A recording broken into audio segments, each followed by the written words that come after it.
Tungo tayo sa balita sa labas ng bansa. 5 Palestinong nasawi matapos mabagsakan ng airdrop ng ayuda sa Gaza. Hindi pa malinaw kung saang bansa galing ang airdrop na bumagsak sa mga biktima.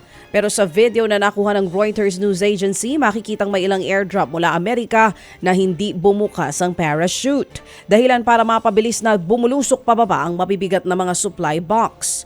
Bukod sa Amerika, nag-airdrop din ng supply ang mga bansang Belgium, Egypt, France at the Netherlands.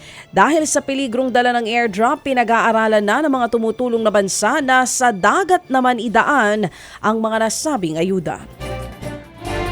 Higit po naman 300 estudyante ang dinukot ng mga armadong kalalakihan sa bansang Nigeria. Noong nakaraang linggo lamang, nagsimula po ang pagdukot sa kabataang edad 15 pababa.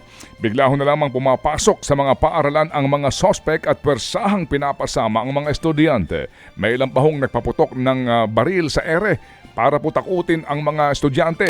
Wala pang grupong umaako sa pagdukot at nagsasabi kung ano ang motibo sa likod ng kanilang pagdukot. Nakaranas ng biglaang pagbaha ang Dubai sa United Arab Emirates bunsod ng mga thunderstorm. Nagmistulang lawa ang ilang kalsada at nahirapang dumaan ang maliliit na sasakyan. Naantala ang biyahe ng ilang public transportation at may 13 flight din na na-divert dahil sa baha. Pinangangambahang magpapatuloy pang masamang panahon sa mga susunod na araw, kaya naman pinaalalahanan na ng kanilang lokal na pamahalaan ng publiko na manatili muna sa kani-kanilang mga bahay. 3 ang patay matapos nga po bumaksak naman ng isang helicopter malapit po sa US-Mexico border. Kabilang sa mga namatay ang 2 sundalo at isang US Border Patrol agent. May isa rin pong sundalo na nasugatan. Nagpapatrolya po ang nasabing helicopter nang bigla na lang itong bumagsak sa Rio Grande City sa Texas. Iniimbestigahan na kung anong dahilan ng pagbagsak. Patay ang 6 na Sri Lankan sa sunod-sunod na pananaksak sa Ottawa sa bansang Canada.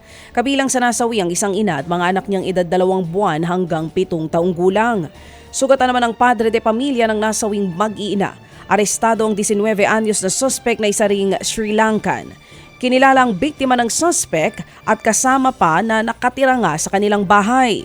Sinampahan na ng 6 na count ng first-degree murder at attempted murder ang nasabing suspect. Inaalam pa kung anong motibo nito sa krimen. Ted Filon at DJ Chacha ngayon nasa Radyo 5 92.3 News FM Monday to Friday 6 to 10 a.m.